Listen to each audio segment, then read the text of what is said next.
네, 제주 지역사회의 이슈와 뉴스를 잇는 시사기획 이슈에이터의 윤상보입니다. 오늘 이슈 대담으로 바로 이어가 볼 텐데요. 함께 이야기 나눠주실 분 소개해드립니다. 강순아 민주노동당 제주선거대책위원회 공동위원장께서 나와주셨습니다. 안녕하십니까? 네, 안녕하십니까? 반갑습니다. 준비 잘 돼가고 계십니까? 네, 열심히 하고 있습니다. 예. 자, 당의 대선 후보가 결정되면서 일단 우선 그 당명을 바꾸셨습니다. 기존 정의당에서 민주노동당으로 바뀌었는데 사실 유권자로서는 좀 혼란스러울 수도 있는 부분이기도 한데 당명을 바꾸게 된 이유가 있을까요? 네, 저희가 이제 정의당에서 민주노동당으로 바꿨습니다. 그 과정은 비상계엄 이후에 조기 대선까지의 이제 과정에서 함께했던 단위들이 있습니다. 노동당, 녹색당, 그리고 정의당, 그리고 시민사회와 그리고 노동 단위들이 14개 단위가 같이 이제 진행을 이 탄핵 국면을 같이 맞이했었는데요. 네. 그 과정에서 지금의 이 진보 정당의 어떤 위기들 그리고 진보 정치 재편까지도 같이 그 제 역할을 할 수 있어야 된다라고 하는 이제 공감이 형성이 됐고요. 그래서 이 대선을 공동 대응하기 시작했습니다. 그래서 후보 경선을 통해서 권영국 후보를 선출을 했고요. 그리고 정의당을 민주노동당으로 당명 개정을 하면서 같이 공동 대응하고 있는 과정을 이끌어낸 것입니다. 예. 네.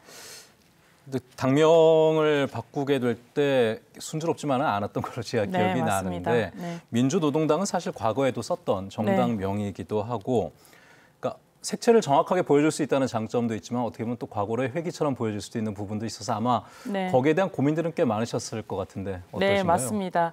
같이 이 대응을 하게 됐던 과정 중에 물론 내란 세력의 척결 역시도 이렇게 중요하지만 사회 대개혁의 이 가치를 분명히 할 수 있어야 된다라고 하는 것에서의 이제 의견들이 있었던 것이고요. 예. 그런 측면에서 민주노동당의 어떤 당명을 내거는 것이 과거로의 회기가 아니냐라고 하는 이게 의견들이 있었지만 분명히 해야 될 것은 지금 이 민주노동당의 이름을 이제 같이 하면서 처음에 이 진보정당의 이제 결집이 있었던 것처럼 노동 단위 역시 같이 이 진보정당의 재편을 같이 예견하고 있다라고 하는 것에 대한 명시를 하자라고 하는 합의가 있었습니다. 그렇군요.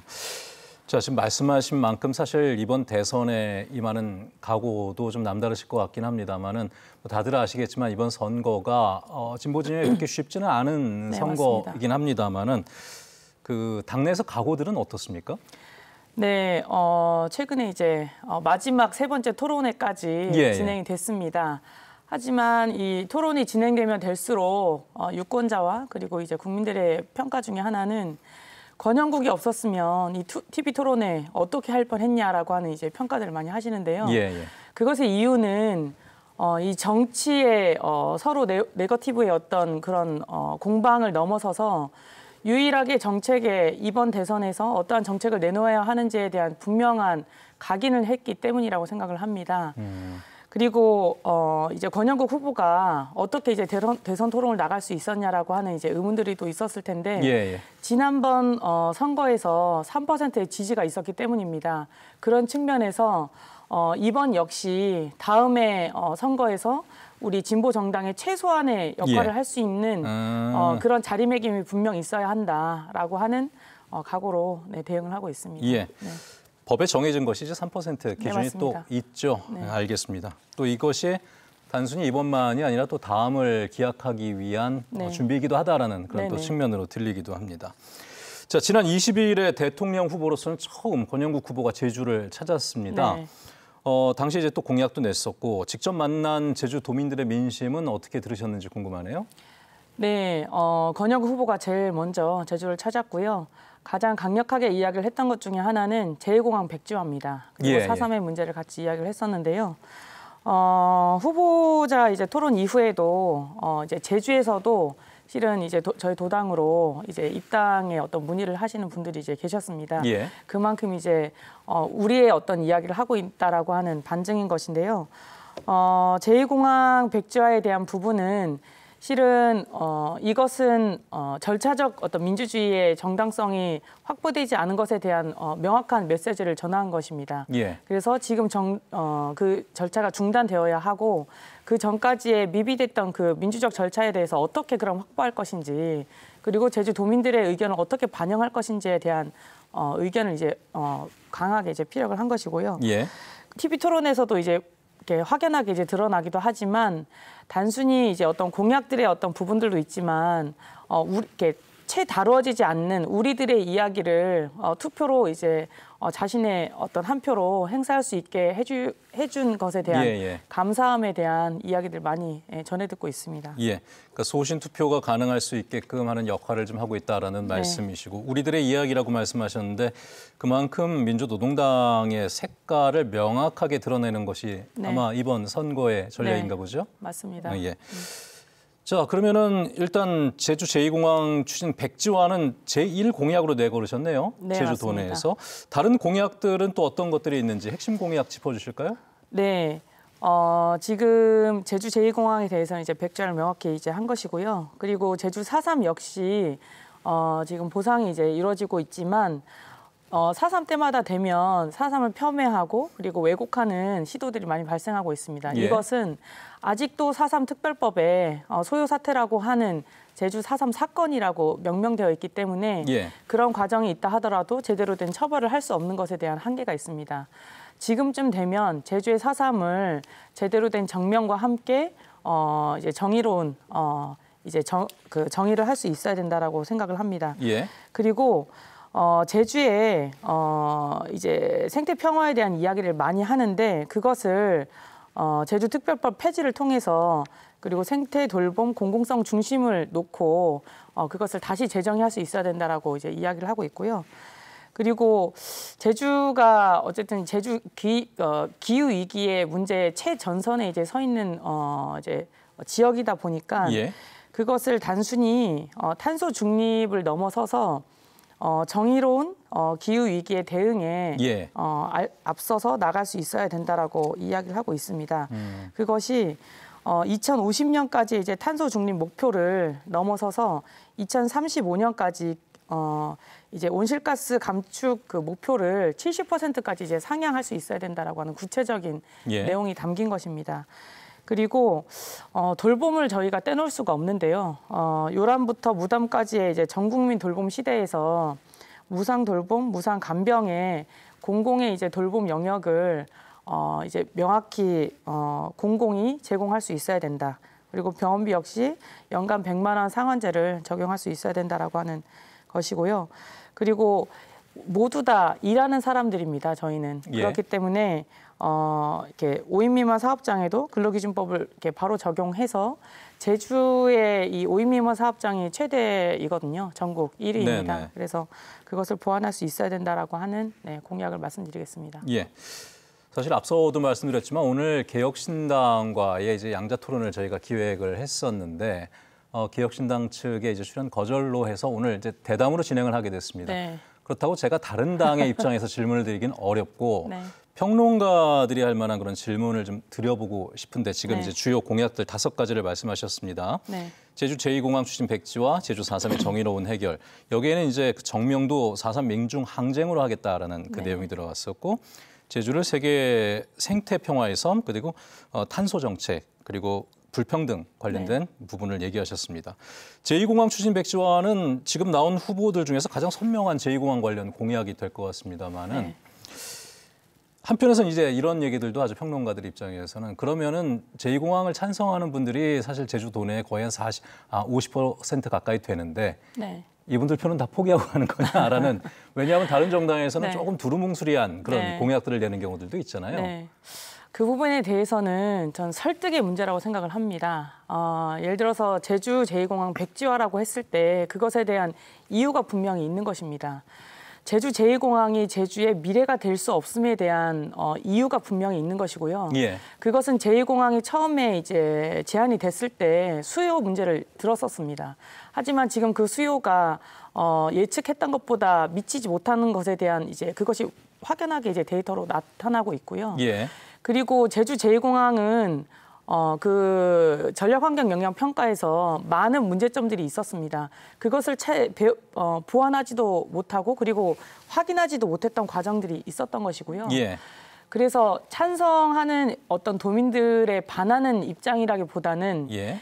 제주 제2공항이 제주에 생겨나는 과정에서의 문제점이 더 크기 때문에 그것을 설득의 문제로 저희는 바라보고 있고 그것이 제주의 미래가 아님을 분명히 해야 하는 것을 양보할 수 없음에 대한 과정이라고 생각을 합니다. 민주노동 차원에서는 이게 타협의 대상이 아니다. 이거는 이제 소신의 문제고 네. 옳고 그름의 문제다 이렇게 좀 접근을 네. 하시는 것 같네요. 물론 옳고 그름의 기준은 민주노동당이겠지만. 네, 예. 오히려 그것에 대한 입장을 명확하게 예. 입장을 표명하지 못하는 저는 그 정치 그리고 당의 입장에 대해서 그러면 그 당에서는 지금의 이 제2공항의 문제를 어떻게 바라보고 있는지 그것이 단순히 표로 어떤 이제 볼 것인지 예. 제주의 미래의 어떤 100년 대계라고 하지 않습니까? 그런 문제로 바라볼 것인지에 대한 것을 반문하고 싶은 겁니다. 네. 알겠습니다. 제주를 세계 생태평화의 섬으로라는 그 공약 속에 신항만 추진 중단이 있습니다. 이미 정부 네. 고시까지 좀 나온 상황이고 지금 도내에서는 경제가 워낙에 어렵다 보니 이제 건설 경기 활성화 측면이나 그다음에 또 이제 지금 제주 항만이 좀 비좁다라는 얘기들은 나오고 있으니 여기에 대해서는 아마 대부분 좀 다른 후보들께서는 찬성을 하시는 걸로 알고 있는데 네.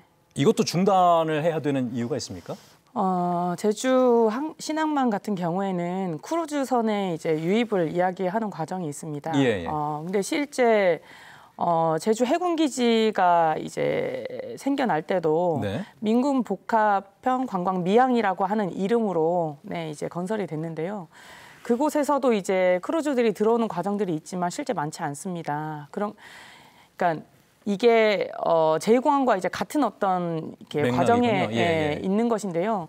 단순히 그것이 수적인 어떤 관광객의 도입만이 우리 제주 경제 활성화를 이룩할 수 있는 것이냐? 그렇지 않다. 제주 환경은 한 번 망가지고 나면 다시 복원할 수가 없습니다. 예. 그것은 또 다른 가치로 우리는 이제 평가를 해야 된다라고 이제 바라보고 있는 것인데요.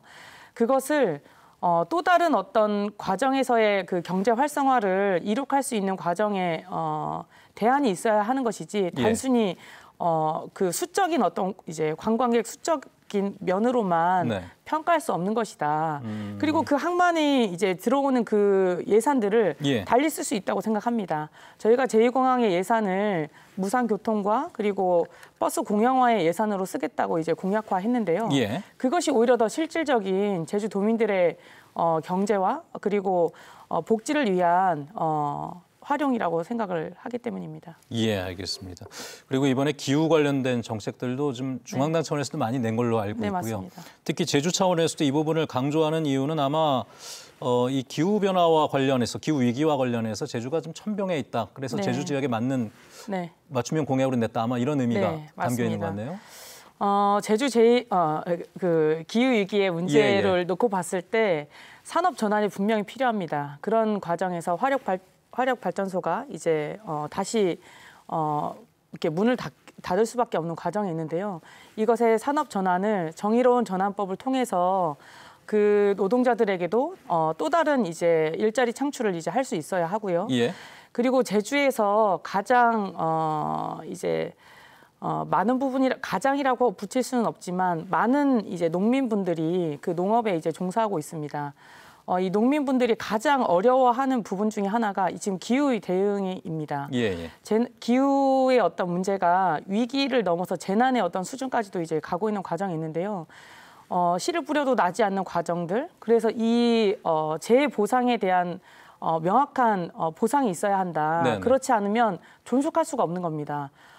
이제 작물들이 전환이 또 필요하기도 하지만 그 작물들이 이제 재배할 때에 그 보상 역시도 보장이 될 수 있어야 지속 가능한 농업이 존속할 수 있다라고 생각합니다. 알겠습니다.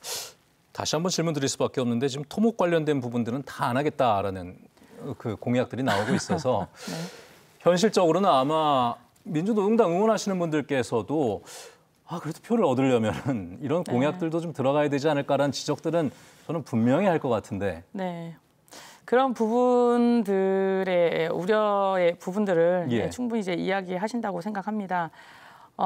하지만 양적인 부분에서의 담보를 할 수는 없지만 좀 필요한 부분들이 있다라고 생각합니다. 예. 예를 들어서 제주에 이제 넘쳐나고 있는 빈 어떤 공동화된 주택들 네. 그런 것들을 활용할 수 있는 부분들을 분명히 이야기할 수 있다고 생각하고요. 그것은 찾기 나름인 것이지 그것을 아예 없애야 한다라고 하는 부분들은 아니기 때문에 방법을 찾기 나름이라고 생각합니다. 예, 알겠습니다. 제주도의 현안들이 있기 때문에 제주도청 차원에서도 각 정당에 이런 공약들은 좀 반영해 주십시오라고 요청하는 부분들이 있습니다. 네. 그중에 사실 오영훈도정에서 가장 좀 현안으로 뽑고 있고 가장 강력하게 추진하는 것 중에 하나가 제주형 기초자치단체지 않습니까? 관련해서 시민단체에서 제주 현안 정책 질의에 대해서 행정체제 개편 주민투표 실시 이 부분에 대해서 질문을 했었고 민주노동당 층에서는 이제 찬성 입장을 밝히셨는데 그러니까 그 행정체제 개편을 위한 주민투표를 찬성하신다는 건지 아니면은 원래 그 취지 행정체제 개편 자체를 좀 동의하신다는 건지 그 부분도 궁금하긴 합니다. 저희가 이제 민주노동당 그리고 그 전에 이제 정의당 때부터 행정체제 개편은 반드시 있어야 된다라고 하는 것에 대한 명확한 입장을 내놓았었고요. 거기에 더 넘어서서 제주형, 연동형 비례대표제까지 이제 시행할 수 있어야 된다라고 하는 입장까지도 냈었습니다. 하지만 이제 지금의 이제 주민투표에 관련해서는 조금 고민이 되는 것은 제주도정이 이 행정체제 개편의 그 구역 설정에서 제주 도민들의 의견을 충분히 들었는가라고 하는 지점에서의 의문인 것입니다. 예를 들어서 지금의 3구역으로 나누게 됐을 때 제주 동부권에 있는 주민들이 많은 어떤 이제 지역의 편성에서의 불이익이 있다라고 하는 의견들이 분명히 있는데 이것이 채 해소되지가 않은 건 거죠. 그래서 이것들에 대한 보완을 어떻게 할 것인지 그리고 이 행정체제 개편을 할 때 구역에 있어서 제주도가 3구역을 이제 명확히 일환으로 놓고 이제 추진을 했던 과정에서 그런 다른 이제 어떤 경우에 의견을 충분히 듣지 못한 것에 대한 보완이 있어야 된다. 그런 의견 수렴을 하고 나서 이제 주민투표가 진행이 돼야 된다라고 하는 입장인 것입니다. 제주도정에서는 의견 수렴을 이제 충분히 했고 결론을 낼 때다라고 얘기하고 있지만 의견 수렴 과정이 한 번 더 필요하고 물론 이제 행정체제 개편 자체에 대해서는 동의하나 맞습니다. 의견을 듣는 시간을 한 번 더 갖고 그 다음에 주민투표를 진행했으면 좋겠다까지가 의견이군요. 알겠습니다. 도정에서도 또 이제 강하게 각 정당이 요구했던 공약사항 중에 하나가 아마 우주산업과 관련된 부분인 걸로 알고 있습니다만 그 부분에 대한 민주노동당의 입장은 어떻습니까? 우주산업 관련해서는 저희가 탐라대 부지에 하나우주센터를 이제 건립하겠다라고 도정에서 명확히 이야기를 했고 하지만 저희가 그 하나우주센터가 건립되는 과정에서 분명히 문제점이 있다라고 지적을 했었습니다. 그 탐라대 부지를 하나우주센터로 활용하는 과정에서의 문제 제기도 했었지만 그리고 하나우주센터가 이제 하나우주센터 말고도 지금 제주의 많은 곳곳에 레이더 기지를 이제 만드는 과정들이 있는데요. 그것이 단순히 우주산업의 활용만이 아니라 예를 들어서 제주 해군기지가 있고 그리고 제주 제2공항이 생겼을 때 그것을 공군기지로 사용하겠다라고 하는 국방부의 입장이 있는 과정에서 이것이 군사적인 어떤 활용으로 사용될 수 있을 이제 과정에 해명이 되지 않았습니다. 그런 것에 대한 해명이 반드시 있어야 하고 그것이 우주 이제 산업이 군사적인 어떤 활용으로 사용되는 것에 대해서는 우려가 깊다. 그것은 이제 제주의 섬을 군사화하는 과정에서 활용될 수 있기 때문에 그것은 맞지 않다라고 명확한 입장을 표명하고 있습니다. 알겠습니다. 물론 이제 그 민주노동당 권영욱 후보의 전국 공약, 10대 공약도 있습니다. 그 대부분이 사실은 이제 이 안에 제주 공약 안에 어느 정도 녹아 들어가 있는 내용들이라는 좀 생각이 들기도 하고요. 이 부분은 이제 그 선거 전에 우리 유권자들께서 한 번씩 각 정당의 공약들은 꼭 좀 살펴보시기를 당부를 드리고 자 지금 내란 사태 이후에 거대 양당에 대한 불신이 높아졌습니다. 그러면서 이제 지지하고 싶지 않다는 정당이 지지하고 싶은 정당이 없다는 무당층이 들고 있다는 그런 한편의 뉴스도 나오고 있고 근데 그 표는 또 제대로 가져가지 못하는 또 그런 숙제도 한편에 있어서 앞으로 그 정치적 신뢰를 어떻게 좀 획득해 나갈 것인가 민주노동당 측에서 그리고 어떤 좀 각오를 할 것인가 마지막 말씀을 듣고 마무리하면 좋겠습니다. 네. 정치적 신뢰 이 부분에서 정말 고민이 많습니다. 물론 정의당에서의 어떤 진보 정당으로의 어떤 역할에서 정의당의 한계가 이제 있었다라고 하는 것에 대한 반성을 이제 하고 시작을 하겠고요. 그럼에도 불구하고 제가 요즘 이제 많은 자주 이제 이 비유를 대고 있는데요. 숯덩이의 비유를 대고 있습니다. 저희가 1년 장을 이렇게 담글 때 숯을 넣습니다. 그 숯의 역할은 잡균을 막고 그리고 좋은 미생물의 번식을 일으켜서 제대로 된 장을 만드는 것이 숯의 이제 역할인데요. 저는 진보 정당이 반드시 그 숯덩이의 역할을 할 수 있어야 된다라고 생각을 합니다. 저희가 아까도 이제 말씀드렸지만 지난번에 3%의 지지가 있었기 때문에 권영국 후보가 그 TV 토론에서 분명한 메시지를 이제 낼 수 있었던 것처럼 지금의 이 선거 역시 그 역할을 분명히 할 수 있는 그 틈을 함께 내어달라라고 하는 호소를 드리고 있고요. 그리고 정치적 신뢰라고 하는 것은 단순히 저희의 어떤 역할도 있지만 저는 지금 매우 우려스러운 것 중에 하나가 헌정 질서가 유린되고 있는 과정이 용인되고 있는 것입니다. 그것은 이번 대선에서 반드시 심판이 되어야 하고 그리고 김문수 후보의 어떤 내란 세력과 그리고 윤석열 내란 수계에 대한 분명한 평가를 하지 못하는 과정도 우려스럽지만 이준석 후보가 마치 이제 갈라치기의 어떤 이 정치를 하고 있는 것이 용인되고 있는 이 과정이 매우 우려스러운데요. 그것이 이제 국민들로부터 상식으로 그래서 헌법 질서가 다시 헌정 질서가 이제 갖춰지는 그런 선거가 되기를 간곡히 국민들께 호소드리고 싶습니다. 그런 과정에서 미비하지만 저는 분명히 인식할 수 있었다라고 보고요. 그런 과정에서 그 역할을 더 제대로 할 수 있도록 저희 정의당의 민주노동당의 권영국 후보의 손을 꼭 잡아달라고 호소드리고 싶습니다. 알겠습니다. 자, 오늘 강순화 공동선대위원장과는 여기서 이야기 마치도록 하죠. 오늘 고맙습니다. 네, 감사합니다.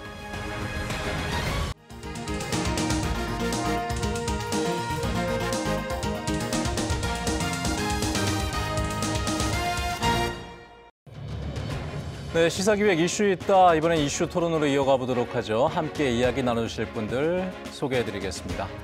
제주민해총의 김돈현 이사장께서 나오셨습니다. 안녕하십니까? 네, 안녕하세요. 네, 그리고 허용진 변호사께서 나오셨습니다. 안녕하세요. 네, 안녕하십니까? 자, 이번에 저희가 이제 각 사당의 이야기들을 갖다 이제 공약 관련해서 좀 얘기를 나눠봤었고, 이제 선거 전에 마지막으로 종합해서 이야기해보는 시간이 될 것 같습니다. 이번에 선거운동 기간이 워낙 짧다 보니까 글쎄 아마 유권자에게도 시간이 충분치는 않았을 것 같은데 지금 두 분께서는 현재 제주도 내 대선 분위기를 어떻게 보셨습니까, 변호사님?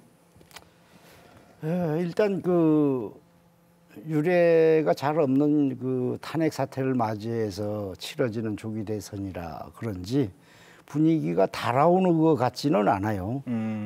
그런 가운데 선거운동을 하면서 정책 대결은 잘 안 보이고 일단 네거티브에 집중하는 양상으로 오로지 권력만 쥐면 된다. 이런 사고를 갖고 선거에 임하는 거 아닌가. 누가요? 다 그렇습니까? 각 당 그렇죠. 다 어느 선거나 그렇기는 합니다만은 그래도 도민들이 느끼는 거는 그래도 이 경제가 어렵고 민생도 어렵고 대외 환경이 특히 더욱더 어려운 상황에서 나름대로 비전을 제시하면서 국민들에게 희망을 좀 전하는 그런 다소 축제 분위기가 연결된 그러한 선거가 되었으면 어떨까 하는 그런 기대가 있었는데 그런 기대는 그냥 글자 그대로 기대에 그치는 것이 아닌가 하는 분위기라 좀 안타깝습니다. 그러니까 선거를 민주주의의 이제 꽃 축제라고 얘기를 하는데 축제 분위기가 안 난다는 말씀이시고 그러니까 많이들 비슷한 얘기들 하시는 것 같은데 정책이 잘 안 보인다라는 부분들 좀 많이 공감을 하시는 것 같네요. 이사장님께서는 어떻게 지금 이 선거 분위기 어떻게 보고 계십니까? 그러니까 뭐 선거가 민주주의의 꽃이다. 좋은 얘기인데요. 근데 지금 선거는 굉장히 특별한 그렇죠. 케이스라고 볼 수 있겠죠. 그렇죠. 그래서 각 당에서 어떤 정책적인 아이디어를 준비를 하고 소위 말하면 빌드업을 할 수 있는 시간적 여유가 없었고 예. 이번 선거의 가장 큰 특징은 일종의 심판 선거일 겁니다. 윤석열 씨의 내란 행위에 대한 국민들의 분노 예. 이런 것들을 이제 심판하는 선거가 돼서 일단 그런 정서가 한 축에 있는 것이고요. 또 하나는 그러다 보니까 어떤 정책적인 선거, 특히 이제 지역 단위에서의 어떤 정책적인 의제를 발굴하거나 예. 그것을 통해서 논쟁을 하고 토론하고라고 하는 어떤 정책 선거는 자체는 일종의 사실상 실종됐다라고 볼 수 있겠죠. 그래서 그렇기 때문에 그런 것 같아요. 그러니까 실질적으로 뭐 중앙 권력을 바꾸고 뭐 내란 행위에 대한 심판을 해야 된다는 어떤 커다란 어떤 이슈는 있지만 예. 강론적인 차원에서 피부로 느낄 수 있는 정책적인 부분들이 없다 보니까 아까 허 변호사님 말씀하신 것처럼 일반 국민들께서는 선거 분위기가 그렇게 달아오르는 것 같지는 않다. 예. 이렇게 말씀하시는 것 같아요. 예. 선거에서 가장 중요한 게 사실 공약입니다. 네. 그 공약을 보고 사실 투표를 해야 네. 되는 건데 공약도 좀 안 보이는 부분은 있는 것 같습니다. 네. 확실히 선거 기간이 짧은 탓도 분명히 있고요. 자, 그래도 지금 저희는 이제 제주도에 살고 있기 때문에 네. 제주 공약이 굉장히 중요한 부분인데 제주 공약과 관련된 부분을 중심으로 봤을 때 두 분께서는 이건 좀 눈에 띄는 공약이다라고 하는 각 정당의 공약들 중에서 그 공약이 있으신지요, 변호사님? 언론에 난 그 공약 자료를 보면서 느낀 점은 네. 일단 가장 눈에 띄는 후보는 권영국 후보. 그래요? 네. 그게 뭐냐면 그게 그 공약 중에 일부긴 합니다만은 예. 지금 1차 산업이 기후 변화로 굉장히 어렵습니다. 예, 예. 지난해에도 그렇고 올해도 재앙적 수준의 피해가 예상되는 상황에서 권영국 후보는 그나마 예, 예. 기후 위기에 따른 1차 산업 피해를 보전하기 위해서 농민재해보험법 이것을 제정하겠다라는 네. 근본 방향은 굉장히 좋은 것 같습니다. 예. 그와 반면에 예. 이재명 후보 같은 경우에는 예. 뭐 햇빛 연금, 바람 연금해서 태양광과 풍력 발전을 염두에 둔 그런 정책으로 보이긴 합니다만은 예. 이 풍력 발전인 경우에는 우리 주로 해상 풍력이 적지라고 알고 있습니다. 예. 해상 풍력은 우리나라 기술이 아직은 세계적 기술 수준에 따라가지 못한 현실이거든요. 그렇다면은 외국 자본을 유치해서 해상 풍력을 해야 되는데 그 실례로 우리 투자도 해상 풍력도 노르웨이 그 자본을 들여와서 하겠다는 거 아니겠습니까? 외국 자본에 기대한 연금 이거는 앞뒤가 전혀 맞지 않는다. 그러니까 얼핏 들으면 굉장히 이상적이고 미래적인 정책 같아 보이지만은 현실성이 너무나 떨어지고 재원 조달과 기술을 극복해야 되는 문제를 어떻게 해결할 것이냐에 대해서 전혀 구체안이 제시되어 있지 않아서 굉장히 아쉽다. 알겠습니다. 일단 그 눈에 띄는 거 좀 얘기를 해주셨는데 저희가 보수 패널로 모셨는데 권영국 후보 먼저 그 칭찬하셔가지고 제가 잠깐 좀 깜짝 놀랐습니다. 가장 눈에 띄는 공약이었다는 말씀이신 거고요. 가장 눈에 띄는 공약 기준으로 말씀드리자면 그렇습니다. 알겠습니다. 이사장님께서는 좀 눈에 띄는 공약들, 각 정당들 중에서 일차적으로 말씀드리면 국민의힘이나 더불어민주당 같은 경우는 정책이라기보다는 어떤 선언적인 의제, 선언에 좀 그치는 부분들이 있고요. 세부적인 디테일이 좀 없습니다. 아까 말씀하신 것처럼 이 더불어민주당 이재명 후보의 공약도 탄소 중립 얘기하고 있지만 좀 선언적인 의미고 기존에 이제 제2도정이 추진하고 있는 어떤 큰 정책적인 방향의 틀거리를 그대로 좀 준용한 듯한 느낌 들고요. 국민의힘은 제주의 공약이 아니라 호남 제주 공약 이렇게 묶어서 또 발표를 했더라고요. 그래서 실질적으로 제주라고 하는 지역에 대한 어떤 이해나 이런 부분이 좀 떨어졌다는 도움이 들고 아까 권영국 후보 말씀하셨지만 권영국 후보 민주노동당의 경우에는 굉장히 좀 스터디가 많이 돼 있고 그러니까 이건 이제 지역에서 의제를 발굴하고 중앙 단위까지의 어떤 소통이 굉장히 잘 돼 있는 거라고 생각합니다. 아까 기후위기에 따른 어떤 농민 재해보상법 말씀하셨는데 4.3의 문제도 얘기합니다. 물론 뭐 찬반이 있을 수 있겠습니다만 예. 농어 선정에 대해서는 일단 정명이 필요하다는 부분하고 예외 없는 희생자 인정. 지금 이제 희생자 같은 경우는 희생자에 한해서 4.3에 대한 피해에 대한 명예 회복을 받을 수 있거든요. 그러니까 예. 희생자로 인정되지 않으면 명백하게 피해 사실이 있음에도 불구하고 명예 회복이 되지 않는 부분들이 있습니다. 굉장히 좀 이제 형평성에 어긋나는 부분인데 예. 이 부분들에 대한 이야기를 하고 있다는 점은 굉장히 좀 디테일, 좀 강론적인 측면에서는 예. 기호5번 민주노동당 권영국 후보의 정책 공약이 상당히 좀 짜임새가 있다. 근데 뭐 다른 후보들과 특히 이제 개혁신당의 경우에는 사실상 제주 지역 정책 공약이 있는지 잘 모르겠습니다. 이 언론으로 비춰지는 것만 보더라도 예. 글쎄요. 그래서 이게 지역 정책이나 지역 이슈가 사라진 대선의 특징을 보여주는 게 아닐까라는 생각이 듭니다. 참고로 개혁신당은 아까도 말씀드렸는데 저희 쪽에서 이제 출연 요청을 했었는데 관련해서 네. 출연 의사가 없다고 이제 거절 의사를 밝혀왔기 때문에 네. 관련된 내용을 전해드리지 못했고 그냥 짧게라도 공약 지금 언론에 나온 것만 일단 전해드리자면은 일단 제2공항 그 조기 착공을 약속을 했고요. 물론 수용성 얘기는 했습니다. 그다음에 분권의 모델이 될 제주형 기초단체 설치 이 부분도 내걸었고요. 신항만 조성과 관련해서 예비타당성 조사를 면제하고 원도심 일대 개발 계획도 마련하겠다. 4.3의 완전한 해결 뭐 이 정도 좀 얘기하고 있는 것 같습니다. 그리고 이제 특화에서 지방대학과 고교 연계형 대학 지원 또 제주 청년의 지역 정착을 유도하는 자금 지원 전국 확대 이런 관련된 청년 정책 공약이 있었습니다. 이 부분은 이제 유권자들께 참고로 말씀을 드리겠습니다. 국민의힘 공약과 관련해서 예. 제가 말씀드리려고도 못했는데 눈에 띄는 거는 예. 여기서 보면 항공특수대학을 설립하겠다. 이 부분은 우리 이 청년의 미래를 펼쳐볼 수 있는 그런 예.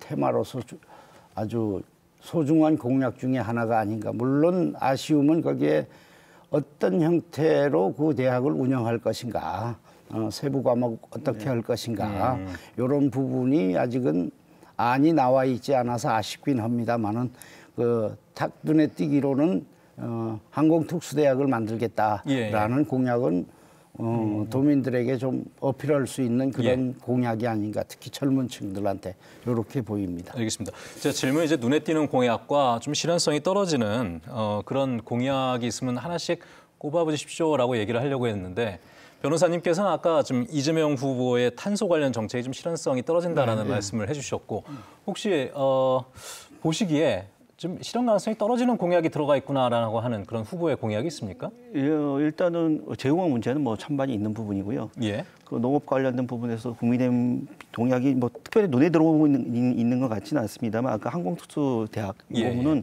저도 좀 말씀을 해드리고 싶은데 제 개인적인 입장에서는 실현 가능성이 과연 있을까라는 생각이 드는 게 뭐냐면 제2대학이 있잖아요. 지역 거점 대학이 있고 그리고 지금 학령 인구가 점점 줄어들고 있는 상황이고 그래서 별도의 대학을 설립하는 것보다 지역에 있는 거점 대학과의 연계를 통해서 뭔가 방법을 모색할 수 있는 그런 강론적인 부분들이 많이 좀 사라져 있어서 어떤 기구나 기관을 설립하겠다라고 하는 공약들은 그동안 여러 차례 여러 대선에서 이루어진 적이 있습니다. 근데 사실상 그런 부분들이 제대로 추진된 적이 없고 그 추진되기 어려웠던 이유는 그런 강론적인 부분들에 대한 디테일이 좀 부족했기 때문이 아닌가라는 생각이 들어서 그런 말씀드렸고요. 그다음에 이재명 후보 공약 중에 미래농업에서 이제 디지털 전환 이렇게 말씀하셨는데 물론 좋죠. 뭐 디지털팜 이렇게 스마트팜 이렇게 말씀하시는 건 굉장히 좋게 들릴 수 있습니다. 근데 아까 허 변호사님 말씀하신 것처럼 지금 1차 산업의 문제는 어떤 디지털 전환이 이루어지지 않았기 때문에 1차 산업의 위기가 있는 것이 아니라요. 명백한 건 기후위기의 문제입니다. 일단 기후위기에 따라서 이전처럼 소품종 대량 생산의 규모를 구조로는 농업이 이루어질 수 없습니다. 다양하게 생산할 수 있는 어떤 기후위기에 대비한 농업정책 이런 부분들이 좀 보완이 됐다고 한다면 이런 부분들이 좀 눈에 띄지 않을까 생각이 드는데 이 부분들은 좀 아쉽다라는 생각이 듭니다. 그러면 짧게 하나씩만. 아니 제주 관련해서는 이 공약만큼은 넣었어야지라고 하는 개인적으로 생각하시는 공약들이 있다면 하나씩만 있으십니까 혹시? 일단 공약이라고 하기보다도 지금 예. 추진하고 있는 제2공항과 관련해서 지금 우리 그 중앙에서 저기 선거 기간 동안에 약간 코미디 같이 무슨 호텔 경제학이니 뭐 이렇게 하면서 승수 효과를 예를 들었지 않습니까?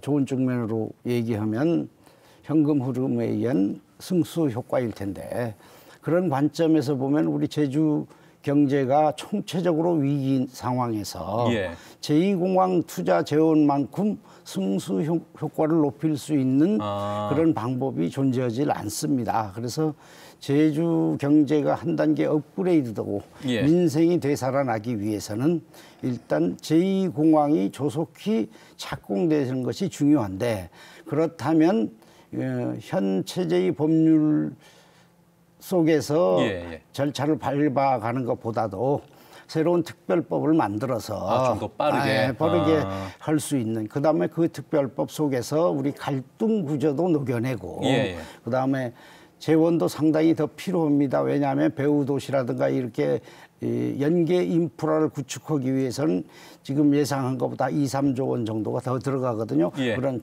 재원의 총괄적인 문제라든가 이런 것을 포함한 제2공항 특별법을 추진하겠다고 공약을 했으면 하는 제주도를 위해서는 굉장히 좋았을 것이다. 이런 알겠습니다. 아쉬움이 남습니다. 관련돼서 사실 이제 김문수 후보나 개혁신당 이준석 후보 같은 경우에는 이제 조기 착공 얘기는 했습니다만은 이재명 후보는 여기에 대해서는 조금 핵심 공약에 넣지를 않았습니다. 제2공항 관련해서는 아마 그 수용성 문제에 대한 그 부분을 좀 의식을 했던 부분인 것 같고 권영국 후보는 애초에 이 부분은 안 된다라고 반대를 명확하게 했기 때문에 그 부분에 대한 차이가 조금 있다는 부분은 좀 말씀을 드리고요. 자, 혹시 내가 대선 후보였다면 이것만큼은 넣었을 텐데 왜 안 넣었을까라고 하는 그런 공약이 있습니까? 아니, 제가 대선 후보 될 가능성은 없고요. 근데 이제 뭐 정책적으로 좀 이러면 좀 아쉬웠던 부분은 뭐냐면 1차 산업에 대한 정책인데요. 일단 여러 가지 있지만 유통에 대한 개선에 대한 정책. 그러니까 그 전에도 굉장히 여러 번 제기되었는데 제주도 같은 경우 물류 혁신이 이루어지지 않으면 안 되잖아요. 그렇기 때문에 일종의 공사 수준의 이 유통공사 같은 제주도의 1차 산업이 어떤 소비자들과 직거래되고 그리고 안정적인 소비망을 구축할 수 있는 그리고 경제적인 부분들도 감안할 수 있는 유통 구조와 관련된 혁신과 그것에 대한 지원 정책이 좀 더 세밀하게 이루어졌다면 제주 지역의 유권자들이 후보로 선택할 때 중요한 판단 기준이 되지 않았을까라는 생각은 해봅니다. 알겠습니다. 제주 도정에서도 이번에 그 대선 공약에 반영해달라고 각당에 요청을 한 부분들이 있습니다. 상당히 좀 많은 과제들이 있지만은 그 중에서 이제 핵심적으로는 아마 기초자치단체 도입과 우주산업 관련된 요청을 아마 주로 좀 했던 걸로 제가 좀 기억이 나는데 혹시 이 부분에 대해서는 두 분의 의견이 어떠신지 이 부분은 먼저 이사님께 여쭤보죠. 저는 이제 우주산업이라고 하는 부분들에서 좀 부정적인 견해를 갖고 있습니다. 왜냐하면 지금 제주 도정이 지금 민생 경제에 대한 게 굉장히 어려운데 민생 경제에 대한 여러 가지 다양한 일본 제주도 같은 경우는 제주도정에 대한 재정 의존도가 상당히 높잖아요. 각 산업이. 그런 부분들에 대한 집중보다는 우주 산업에 대한 투자와 집중이 필요하다고 얘기하는 것에 대해서는 조금은 부정적인 면이 있어서 굳이 그런 부분들까지 대선 공약에 반영시켜 달라고 할 필요가 있었는가라는 생각이 들어서 아까 말씀드렸습니다만 제주는 1차 산업과 관광 산업이라고 하는 것들이 제주 경제의 굉장히 축입니다. 즉 현실을 그 현실적인 부분을 좀 더 정치하게 다듬어서 대선 공약에 집어넣고 그걸 통해서 향후 제주 지역의 어떤 경제 성장이라든지 그리고 경제적인 어떤 불평등을 해소할 수 있는 의제를 좀 발굴해야 하는 과정이 이루어졌으면 어땠을까라는 생각을 하는 거죠. 변호사님께서도 전체적으로 제주도에서 이제 요구한 대선 공약 관련돼서 좀 평가를 해주신다면. 저도 뭐 우주산업 관련해서는 이사장님하고 견해가 같음으로 생략하기로 하고요. 지역이 서귀포시인데 반대하십니까? 반대하는 게 아니라 그 우주산업으로 인해서 우리 민생에까지 영향을 미칠 그런 상황이 오려면 주변 인프라가 구축이 먼저 돼야 되고 이렇게 기술적인 뒷받침도 돼야 되는데 우리는 알겠습니다. 그런 현실 여건이 뒷받침되지 못하고 일개 대기업 하나 갖다가 시험적으로 발사하겠다 이런 수준에 머무는 거 아닌가 하는 그런 안타까움이 있어서요. 그래서 더 길게 얘기하고 싶지는 않고요. 그 행정체제 개편과 관련하여서는 방향에 대해서는 저도 동의를 하지만은 네. 평소에도 늘상 얘기를 했습니다. 일단 민주당 내부에 대해서도 의견이 통일이 돼 있지 않습니다. 아, 예, 예. 예. 그리고 두 번째는 도민들이 행정체제 개편이 무엇인지를 아는 사람이 굉장히 소수입니다. 공감대가 형성이 안 돼 있는데 예. 그걸 대선 공약으로 요청했다. 예. 아. 그건 너무 섣부른 거 아니냐. 예. 행정체제 개편을 하기 위해서는 도민들에 대해서 이해를 먼저 시켜야 돼요. 행정체제 개편하면 이점이 어떤 거고 단점은 예. 어떤 거고 현재의 장단점이 무엇인지를 비교해서 충분히 도민들이 어느 정도 상식적인 판단을 할 수 있는 정보를 제공한 다음에 예. 도민이 총의를 모아야 되는 것이지 갑작스럽게 조기 대선이 실시된다는 이유로 또 오영훈 도정이 지방선거 공약이라는 이유로 공약에 반영하겠다라고 하는 부분은 너무 섣부른 것이 아니냐 이런 생각을 합니다. 아울러 말씀드린 게 한 가지 더 민주당 정책과 관련해서 말씀드리자면 그거 있더라고요. 민주당 공약에 제주도를 세계적 관광지로 만들겠다. 구호는 아주 마음에 듭니다. 저도 바라는 바고 그러기 위해서는 세계적 관광지를 만들기 위해서 가장 중요한 게 뭘까요? 공항 인프라, 교통 인프라가 돼요. 아, 다시 제2공항 얘기시군요. 예. 아니 어차피 얘기하다 보면 그렇게 되는데 공약이 그렇대서 그 공약에 관한 말을 일체 놔두고 뭐냐면 오피스와 숙소를 늘리겠다고 돼 있어요. 세계적 관광지로 만들겠다고 하면서 오피스와 숙소는 지금 넘쳐납니다. 현실을 알겠습니다. 너무나 모르는 공약이다. 이렇게 안타까운 말씀을 드립니다. 알겠습니다. 자, 저희가 뭐 짧게나마 지금 정리를 하고 있습니다. 대선 전에 이제 마지막 토론이 될 거기 때문에 물론 이제 두 분과는 대선 후에도 대선 결과를 놓고 좀 말씀을 드리긴 할 겁니다. 자, 마지막으로 일단 짧게라도 좀 얘기해 보고 싶은데 제주 도내에선 득표율이 어느 정도나 나올 것 같다고 예상을 하는지 궁금합니다. 일단 지금 여론조사 깜깜이 기간입니다. 마지막 나온 여론조사 하나만 제가 소개를 해드리면 이제 갤럽에서 나온 조사인데 지금 이재명 더불어민주당 후보가 49%의 여론조사 지지율이고요. 김문수 국민의힘 후보가 35%, 개혁신당의 이준석 후보가 11%, 민주노동당의 권영국 후보가 좀 1%로 좀 나온 상황이고요. 이 조사는 한국갤럽이 중앙일보의 의뢰로 해서 휴대전화 면접 조사 방식으로 진행이 됐고 표본 오차는 95% 신뢰 수준의 플러스 마이너스 3.1%포인트입니다. 자세한 내용은 중앙선거 여론조사 심의위원회 홈페이지를 참조해 주시면 되겠습니다. 전국적으로는 그렇고 제주도 내에서는 어느 정도 좀 나올 거라고 예상하십니까? 저희 지역에서는 좀 조심스럽긴 한데요. 지금 같은 분위기에서는 50%를 좀 넘지 않을까. 누가요? 이재명 후보가. 넘지 않을까 생각이 들고요. 김문수 후보는 한 35%나 지금 나와 있는 37%. 근데 관건은 지금 이준석 후보 같아요. 지금 뭐 많이 수치가 많이 나왔는데 10%까지 나오고 있는 것 같은데 그래서 제 생각에는 많이 득표한 6% 정도?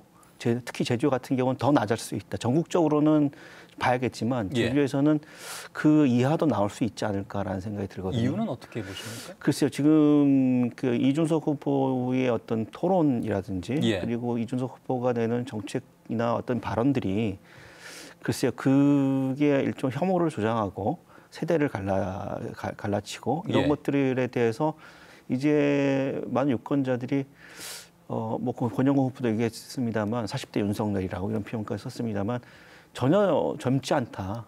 그리고 특히 이제 이준석 후보를 지지하는 세력 분들이 대부분 젊은 세대들입니다. 그런데 젊은 세대들이 그렇게 지지율이 보낸다 하더라도 직접 투표장에 갈 수 있을까?